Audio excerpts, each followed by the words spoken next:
It's a cleanup job that will take a while.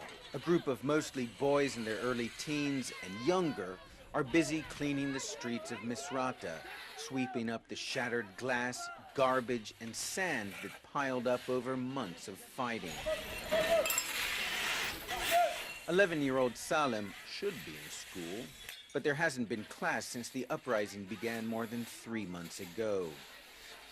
Despite the heat and the dust, he, like the others, seems to take pride in his work.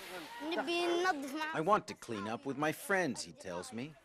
Local businessmen have donated uniforms, brooms, wheelbarrows, shoes, and goggles. Nearby, Sadiq Saleh is busy clearing away one of the dozens of sand-filled containers that served as makeshift barricades during the fighting.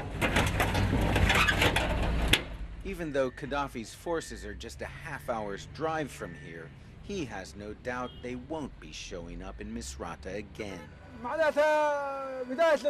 It means this is the beginning of victory, Sadiq says.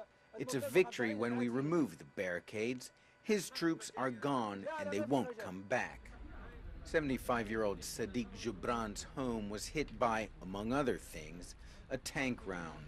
Rebel fighters took him and his family to a safer part of town, but as the fighting spread, they had to move 7 times. Now he can do little but sit in his wheelchair and wonder how, on his teacher's pension of $70 a month and no savings, he'll ever be able to rebuild the house.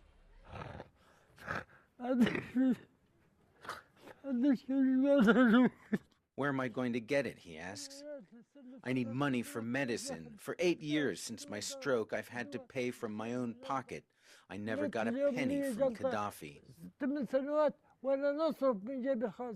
His neighbor, Abdul Hamid, is cleaning up as well, sweeping up the dust in front of his bullet-pocked house just a block away from Tripoli Street, scene of some of the most intense fighting during the siege.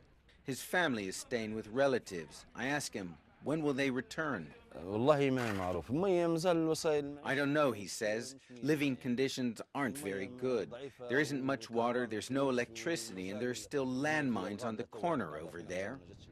Around the corner, residents come every evening to survey the ruins. The scenery is shocking, but here there's no air of defeat.